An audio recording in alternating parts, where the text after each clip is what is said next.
Hello and welcome বন্ধুরা, trading psychology YouTube চ্যানেলে আপনাদের সকলকে জানাই স্বাগত। আজকের যে ভিডিওটি আমি বানাতে চলেছি এটি হচ্ছে এগেন একটা সাইকোলজিক্যালি ফ্যাক্টর, বাট তবু বলতে পারেন কিছুটা টেকনিক্যাল। আমাকে একজন বলেছিল যে আসলে ব্রেকআউট যেটা হয়, ঠিক আছে, আমরা যে ব্রেকআউটে ট্রেড করব, সে সুইং ট্রেডিং হোক বা ইন্ট্রাডে ট্রেডিং হোক, যাই হোক, আমরা যে ব্রেকআউটে ট্রেড করব সেটা রিয়েল নাকি ফেক, এটা আমরা আইডেন্টিফাই কী করে করব। এটা সব থেকে বড় একটা বলতে পারেন ট্রেডিং জগতে একটা মানে কী বলবো, একটা স্ক্যাম বলতে পারেন, যেগুলো ঠিক আছে কোনো মানুষেরা নয়, কোনো মার্কেট আমাদের সাথে করে। এটা এমন একটা স্ক্যাম, ঠিক আছে। আমরা দেখছি যে এরকম একটা কোনো ব্রেকআউট জোন আছে যেখানে মার্কেট ব্রেকআউট দিয়ে পুল ব্যাক করে উঠেছে এবং তারপরে ধপাস করে নামিয়ে দেয়। আমরা এখানে যখনই এন্ট্রি নিয়ে নিই তারপরেই নামিয়ে দেয়। এই যে কনসেপ্টটাই যে ব্রেকআউট রিয়েল অর ফেক, এটা নিয়ে আমি হয়তো এর আগেও একটা ভিডিও বানিয়েছিলাম, বাট তবু এটা আমি একটু ডিটেলসে খালি এই টপিকটার উপরেই ফোকাস করে বানাবো।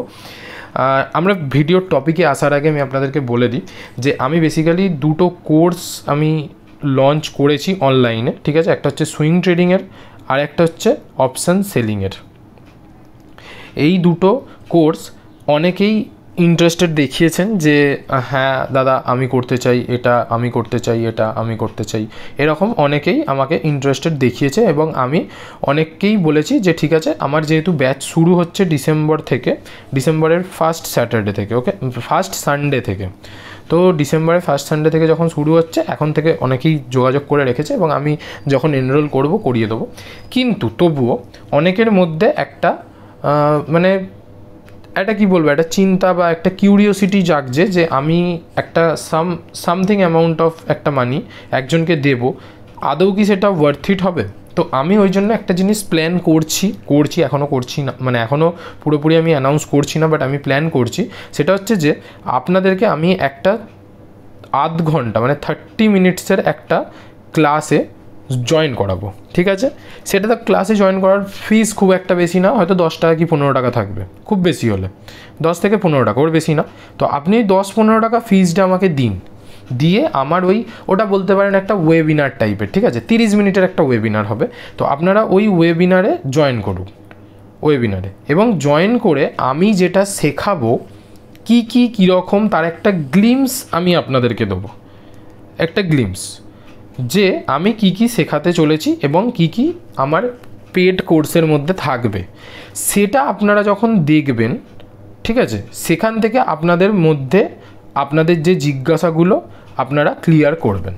আমি যা শেখাবো, যেভাবে শেখাবো, যেরকম এফর্ট দিয়ে শেখাবো, আমি টোটাল 2টো ওয়েবিনার করব। একটা এবার ডেট আমি এখনও কনফার্ম করিনি, ডেট কনফার্ম করলে জানিয়ে দেবো, কারণ সামনে এখন আমরা পুজোর মধ্যে রয়েছি। আজকে হচ্ছে মানে আমি যেদিনকে ভিডিও বানাচ্ছি সেদিন আমাদের ষষ্ঠী এবং সপ্তমী, অষ্টমী, নবমী, দশমী এগুলো না কাটলে আমি অন্তত কোনো রকম কিছু প্ল্যান করছি না, কারণ ওয়েবিনার অ্যারেঞ্জ করা এবং বানানো, এটা মানে বানিয়ে আপনাদের সকলকে একসাথে নিয়ে আসা, একটা হোয়াটসঅ্যাপ কমিউনিটির মধ্যে জয়েন করানো, এগুলো অনেকটা কেস। তো আমি যখনই ওটা অ্যানাউন্স করব তখন আমি তার নিচে একটা ছোট্ট মানে ইউপিআই দিয়ে দেবো এবং সেই ইউপিআই আপনারা পেমেন্ট করে আপনাদের স্ক্রিনশট আমাকে হোয়াটসঅ্যাপ মানে নাম্বার দিয়ে দেবো, সেখানে পাঠাবেন, আমি আপনাদেরকে একটা হোয়াটসঅ্যাপ গ্রুপে জয়েন করিয়ে দেবো, ঠিক আছে। এবং সেখান থেকে আমরা আমাদের ওয়েবিনারের প্রসেস শুরু করব।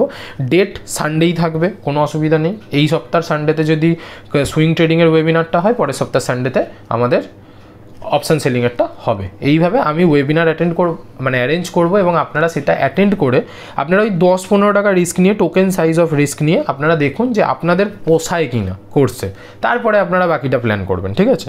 তো এই ছিল আমার বক্তব্য। এবং যারা কিউরিওসিটি দেখাচ্ছেন যে হ্যাঁ আমি জয়েন করব, আগেই বলে দিই যে সিট খুবই লিমিটেড। আমার অপশান সেলিংয়ে হচ্ছে টোটাল 10টা সিট আছে, আর যেটা সুইং ট্রেডিং সেটাতে হচ্ছে আমার মাত্র 20টা সিট আছে, ঠিক আছে। এই দুটো মাত্র 30 জনকেই আমি অ্যাট এ টাইম শেখাতে পারবো। তারপরে না হলে কিন্তু আপনারা অপেক্ষা করবেন আরও 2 মাস পরে, অর্থাৎ ডিসেম্বর জানুয়ারি কেটে গেলে তারপরে ফেব্রুয়ারি থেকে আবার হয়তো সেকেন্ড ব্যাচ শুরু হবে আমার, ঠিক আছে। তো এই হচ্ছে আমার বেসিক্যালি কোর্সের এবার আমরা আসি আমাদের টপিকের ওপর, ওকে। তো দেখুন, বেসিক্যালি ব্রেকআউট আমরা কাকে বলি? ব্রেকআউট হচ্ছে কোনো একটা রেজিস্ট্যান্স জোন থাকবে, সেটার উপরে যখন মার্কেট গিয়ে সাস্টেন করবে, দ্যাটস ইট, এটাকে আমরা ব্রেকআউট বলি। এবার ব্রেকআউট ফেক অর রিয়েল এটা আমরা বুঝবো কী করে? দেখুন, ব্রেকআউট ফেক অর রিয়েল বোঝার জন্য আমাদেরকে দুটো জিনিস খুব ভালো করে মাথায় রাখতে হবে। যে রেজিস্ট্যান্সটাতে আমরা ট্রেড করছি বা যেটা ভেঙে মার্কেট উঠবে বলে আমরা ভাবছি, সেটা কি এটা ফার্স্ট অ্যাটেম্প্ট নাকি সেকেন্ড অর থার্ড অ্যাটেম্পট। ব্যাস এইটুকুনি জিনিস আপনাদেরকে বোঝানোর জন্য যথেষ্ট। কেন বলছি তার কারণ মেজর কেসেসে আপনারা দেখবেন যে ব্রেকআউটটার রেজিস্ট্যান্স লেভেল এমনি প্রথম সেকেন্ডবার মানে মার্কেট মানে যে হ্যাঁ এটা রেজিস্ট্যান্স ছিল, এখন এটা একটা স্ট্রং রেজিস্ট্যান্স, এখান থেকে পড়বে, সেকেন্ড টাইমও পড়বে, থার্ড টাইম বা ফোর্থ টাইমে যদি এটা ব্রেকআউট হয় দেন এটা উঠে যাবে, এটা হয় মার্কেটে। আদারওয়াইজ যদি এরকম দেখেন যে ফার্স্ট অ্যাটেম্পটের পরেই মার্কেট এরকম ভেঙে দিয়েছে, তাহলে ভাববেন এটা একটা ফেক ব্রেকআউট হতে পারে। এবার এটারও আরও একটা কনফার্মেশন হয়, যেটা আমরা সেকেন্ড কনফার্মেশন বলি, সেটা হচ্ছে ভলিউম। ঠিক আছে, ভলিউম আমরা কী করে বুঝবো, আমি আপনাদেরকে চার্টে প্র্যাকটিক্যালি নিয়ে গিয়ে দেখাচ্ছি। দেখুন ভলিউম আমরা কী করে বুঝবো, যে যখনই এরকম একটা কোনো প্যাটার্ন তৈরি হচ্ছে, এখানে যখন ব্রেকআউট ক্যান্ডেলটা হচ্ছে সেটা তো ভলিউম করছে, কিন্তু তার সাথে সাথে যদি একটা কোনো রেড ছোটো ক্যান্ডেলও করে, সেটারও দেখবেন ভলিউম বড় হবে রেড কালারের।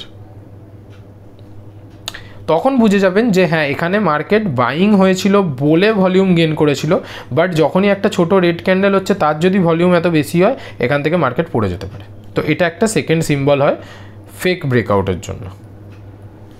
ওকে, এবার দেখুন আমি এই ভিডিওতে আপনাদেরকে আইডেন্টিফাই করা শেখাচ্ছি যে কী করে আমরা ফেক ব্রেকআউট রিয়েল ব্রেকআউট বুঝবো, এবং ফেক ব্রেকআউট থেকে কী করে আমরা বাঁচবো, মানে ফেক ব্রেকআউটে এন্ট্রি করবো না, এটাও একটা প্রসেস হয়, সেটা আমি সেকেন্ড ভিডিওতে কভার করবো। মানে এরই আর একটা পার্ট 2 বেরোবে, বা এর পরের ভিডিও যেটা হবে সেটাতে আমি সেইটা কভার করবো, যে ফেক ব্রেকআউটের হাত থেকে আমি কী করে বাঁচবো।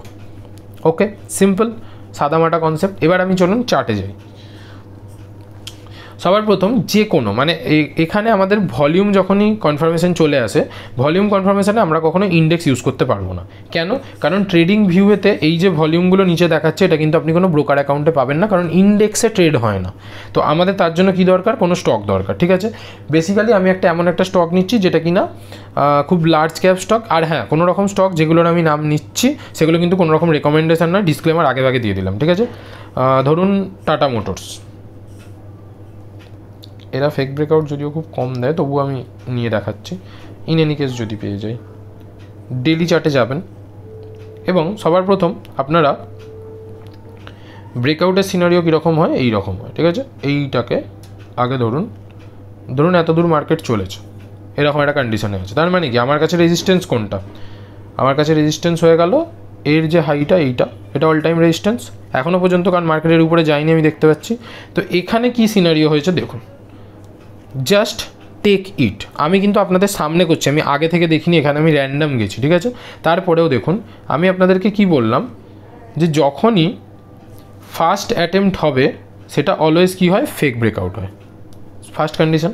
সেকেন্ড কন্ডিশন দেখুন, এখানে যখন ব্রেকআউট ক্যান্ডেলটা হয়েছে, এটা কিন্তু ক্লোজিং দিয়েছে ব্রেকআউটের উপরে, তার তো গ্রিন ক্যান্ডেলে হয়েছেই বড় ভলিউম, কিন্তু তারপরের যে ক্যান্ডেলটা দেখুন, এই যে ক্যান্ডেলটা দেখুন, সেটারও ভলিউম কিন্তু প্রায় তার হাফের বেশি। তার মানে কি মার্কেট এখান থেকে নিচে যাওয়ার চেষ্টা করছে। তো দেন দেখুন সাইডওয়েজ করে ধপাস করে নিচে পড়ে গেছে, দ্যাটস ইট, এর বেশি কিচ্ছু না। ঠিক আছে, এবার দেখুন এখানে আপনারা বলতেই পারেন যে এটার হাই যেটা সেটা তো ভেঙেছে, আমার ধরুন এখানে এন্ট্রি হয়ে গেছে, তারপর আমরা স্টপ লস দিলাম। কোথায় স্টপ লস দেবো, এর নিচেও যদি স্টপ লস রাখি স্টপ লস খেয়েছে, যত নিচেই স্টপ লস রাখি না কেন স্টপ লস খেয়েছে, তো স্টপ লস খাবেই, কারণ ফেক ব্রেকআউটে বা ব্রেকআউটের সময় এন্ট্রি একটু অন্যরকমভাবে হয়। ঠিক আছে, এবার দেখুন এইটা ফার্স্ট আমরা বুঝলাম যে রেজিস্ট্যান্স, এটা সেকেন্ড টাইম যেখানে টাইম সাইডওয়েজ করেছে, এটা থার্ড টাইম আবার রেসপেক্ট করেছে, এটা ফোর্থ টাইম ভেঙে দিয়েছে। এবার দেখুন এখানে যদি আপনারা দেখেন এই যে ভেঙে দেওয়াটার কাছে ভলিউম কী হয়েছে, মোটামুটি আদার্সগুলোর থেকে কমই হয়েছে, তারপরেরটাতেও থরলি একটা ভলিউম হয়েছে। কিন্তু এটা যে ফেক ব্রেকআউট নয়, এটা আমরা বুঝবো কী করে, এটা বোঝার কারণ হচ্ছে দেখুন এখানে সাস্টেন করে গেছে উপরেই। ঠিক আছে, বেশ একটা রেঞ্জও বানালো, এবং যখনই রেঞ্জ বানিয়ে আপসাইডে ব্রেক করবে আপনারা সেই ব্রেকআউটে ধরুন, এবং তারপরে মার্কেট কোথায় গেছে সেটা আপনারা আর কিছু বলার দরকার নেই, দ্যাট ইজ দ্য ব্রেকআউট। ঠিক আছে, এবার আপনারা বলবেন যে এটা হয়ে গেছে বলে তুমি দেখাচ্ছ, না হয়েছে এমন কিছু করে দেখাও আমাকে। ঠিক আছে, তার জন্য আমি দুটো স্টক বেছে রেখেছি, এই দুটো স্টক আমাকে বেছেই রাখতে হয়েছে, কারণ আমি অলরেডি এখন তো বসে আমি খুঁজবো না, সেটাতে ভিডিও অনেক বড় হয়ে যাবে। তো সবার প্রথম যে স্টকটা আমি বেছেছি সেটা হচ্ছে, এক সেকেন্ড বলছি, সেটা হচ্ছে তোমার নেটওয়েভ টেকনোলজিস। ওকে, আমি আবার বলে দিচ্ছি এগুলো কিন্তু কোনো রকম মানে অ্যাডভাইস নয়, নেটওয়েভ টেকনোলজিস। ঠিক আছে, এই যে স্টকটা এই স্টকটা হচ্ছে এমন একটা স্টক যে স্টকের আমি যদি মান্থলি বেসিসে যাই, ফার্স্ট অফ অল আমি মান্থলি বেসিসে কেন যাচ্ছি তারও কারণ আছে। দেখুন এখানে আমি একটা এই যে লেভেলটা, এই লেভেলটা দূর দূর দূর দূর এই পেনটা না বড্ড জ্বালাচ্ছে আমাকে। এই যে লেভেলটা রয়েছে এই লেভেলটা মার্ক করার জন্য আমি মান্থলিতে এলাম, কারণ ডেলিতে হলে অনেকটা দূরে হতো। তো আমি প্রথমে এখানে এই লেভেলটা মার্ক করলাম। ওকে, এবার দেখুন এখানে আমরা কি দেখতে পাচ্ছি যে এটা একটা ভালো ব্রেকআউট হয়েছে, হেভি ব্রেকআউট হয়েছে মান্থলিতে, ভলিউমও তুখর জেনারেট হয়েছে। কিন্তু আমরা তো মান্থলিতে দেখবো না, আমরা কিসে দেখবো? ডেলিতে চলে যাবো। সোজা কথা আমরা ডেলিতে চলে যাবো। দেখো ডেলিতে গেলে তুমি দেখতে পাবে এখানে মার্কেট এই জায়গাটাতেই সাইডওয়েজ করেছিল। দেখো first attempt, second attempt, third attempt এখানে করেছিল, তারপরে আর থাকতে পারে না বলে পড়ে গেছে। ঠিক আছে, তার মানে কি আমরা কি বুঝলাম যে এইটুকুনি লেভেলের মধ্যে যখন 3-4 বার ধরে চেষ্টা করেছে, এর মানে হচ্ছে বায়াররা কন্টিনিউ চেষ্টা করেছিল, কিন্তু সেলাররা পরে খুব জোরে অ্যাক্টিভ হয়েছে। তো এটা আর একবার হলেও রিটেস্ট মানে সাপোর্ট নেওয়ার কথা।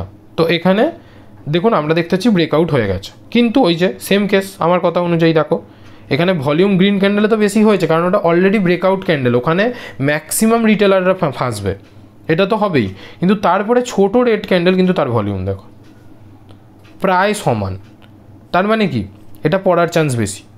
তো দেখো পড়েছে, এবং সেকেন্ড টাইম বা থার্ড বা ফোর্থ যাই বলো না কেন, এটা যেই ব্রেকআউট দিয়েছে এখানে উইথ দুটো বড় বড় সুন্দর ক্যান্ডেল এবং সাস্টেন করে গেছে। দেখো তারপরের দিনেও গ্রিন ক্যান্ডেল, যেটারও ভলিউম আছে, আর তার থেকে বড় কথা এখানে একটা রেঞ্জ বাউন্ড জোন পেয়ে গেছি। তো এখানে আমি কি বলতে পারি যে এখানে এই যে ব্রেকআউটটা হয়েছে, আমরা এইখানের জায়গায় এসএল লাগিয়ে আমরা যদি এখানে বাই করি, আমরা আরামসে 1:2 1:3 পেতে পারি। ঠিক আছে, এটা হয়নি কিন্তু এটা হবে, এটা হবে, হয়নি। তো তোমরা চাইলে এটা ওয়াচ করবে, কোনো রকম কিছু ইনভেস্ট করবে না, আমি আবার বলছি, কারণ ইনভেস্টমেন্ট পারপাস সবসময় সব কিছু জেনে করতে হয়। আমি এখানে দেখতে পাচ্ছি যে হ্যাঁ এটা এখান থেকে উঠতে পারে, আমি দেখতে পাচ্ছি, কত দূর যাবে আমি কিন্তু সেটা বলছি না, দেখতে পাচ্ছি এটা উঠতে পারে, 1:2 যেতে পারে। এখানে এর নিচেটা এইখানটা করে তুমি স্টপ লস লাগিয়ে রাখতেই পারো, বা এইখানটা করে এসএল লাগিয়ে রাখতেই পারো, রেখে তুমি এখান থেকে ট্রেড করতেও পারো। কিন্তু না, আমি তোমাদেরকে কোনো রকম অ্যাডভাইস দিচ্ছি না, জাস্ট ওয়াচ করো যে আদৌ হয় কিনা, আমি যেটা বুঝতে পারছি বা আমি যেটা দেখতে পাচ্ছি। চলো, এটা তো তুমি বললে যে ঠিক আছে দাদা এটা তো ভলিউম বেশি আছে, এটা তো অরিজিনাল ব্রেকআউট, কিন্তু ফেক ব্রেকআউট কীরকম হয়? ফেক ব্রেকআউট আদৌ হবে কি না আমি জানি না, তবে আমি একটা স্টক দেখেছি যেটা আমার মনে হচ্ছে ফেক ব্রেকআউট হতে পারে, সেটা হচ্ছে লুম্যাক্স ইন্ডাস্ট্রি, এইটা। ঠিক আছে, লুম্যাক্স ইন্ডাস্ট্রি নয়, Lumax Autotech, LUMAX auto technology, sorry. দেখো ডেলি বেসিসে, এবং আমি আগে মান্থলিতে দেখে নিই যে আদৌ এটা এর আগের কোনো কিনা না, এটাই ওর কাছে রেজিস্ট্যান্স এখনও পর্যন্ত। তো আমি ডেলিতে চলে যাই, কচি করে ডেলিতে চলে গেলাম, এবং ডেলিতে যাওয়ার পরে দেখো এখানে আমি 2-3টে জিনিস বোঝাই ভালো করে। ঠিক আছে, সেটা কি দেখো, ফার্স্ট হচ্ছে আমাদের কাছে রেজিস্ট্যান্স কোনটা, এই হাইটা রেজিস্ট্যান্স, যেটা অল টাইম হাই। এবার দেখো রেজিস্ট্যান্স তো পেলাম, কিন্তু এটা হচ্ছে ওর ব্রেকআউট ক্যান্ডেল, অবভিয়াসলি এটা ফার্স্ট টাইম নয়, কারণ এর আগে ও এখানে একবার অ্যাটেম্প্ট করেছিল, পড়ে গেছে, এখানে সেকেন্ডবার অ্যাটেম্প্ট করেছে, কি করবে সেটা আই ডোন্ট নো। বাট এখানে কি হচ্ছে, ফার্স্ট যেটা ব্রেকআউট ক্যান্ডেল খালি সেটারই ভলিউম বেশি, অথচ ব্রেকআউটের পরে আর মানুষের কোনো ইন্টারেস্টেড নেই, দেখো ভলিউম কইটুকুনি। তারপরের যে ক্যান্ডেলটা সেটাও গ্রিনই হয়েছে, কিন্তু তাতেও দেখো ভলিউম কইটুকুনি। তো এখন করণীয় কি এটার ক্ষেত্রে করণীয় হচ্ছে সোজা কথায় ইন্টারেস্টের সাথে একটা ভালো গ্রিন ক্যান্ডেল হতে হবে, তারপর একটা সাইডওয়েজ হতে হবে, তবে আমরা বুঝবো যে এটা পসিবল। আদারওয়াইজ তোমরা ওয়াচ করবে, যদি এটা ওই রকম কোনো কন্ডিশন না করে, এখানে হয়তো একটা ছোটো রেড ক্যান্ডেল করবে আর তারপরে একটা বড় রেড ক্যান্ডেল করে আবার এটা ফেক ব্রেকআউট হয়ে যাবে। ব্যাস, যতটা আমি বুঝি সেই অনুযায়ী হয়তো এটা ফেক ব্রেকআউট, আর ওই যে নেটওয়েভ টেকনোলজি ওটা হচ্ছে রিয়েল ব্রেকআউট। তোমরা এবার ওয়াচ করবে। বাকি আশা করছি তোমাদেরকে আমি বোঝাতে পেরেছি যে কী করে কি জানতে হয় যে কোনটা ফেক ব্রেকআউট কোনটা ফেক ব্রেকআউট নয়। এবার এই ফেক ব্রেকআউটে কখনো কখনো আমরা এন্ট্রি করে ফেলি, তো ফেক ব্রেকআউটে কী করে আমরা এন্ট্রি করবো না বা সেটা থেকে আমরা কী করে বাঁচবো সেটা নিয়ে আমি একটা আলাদা ভিডিও বানিয়ে দেবো, এর পরের ভিডিও বা তার কোনো পরের ভিডিও। ঠিক আছে, আশা করছি ভিডিওটি ভালো লেগেছে, ভালো লেগে থাকলে লাইক শেয়ার সাবস্ক্রাইব যা যা করার করে দিও। দেখা হচ্ছে পরের ভিডিওতে, টিল দেন বাই বাই।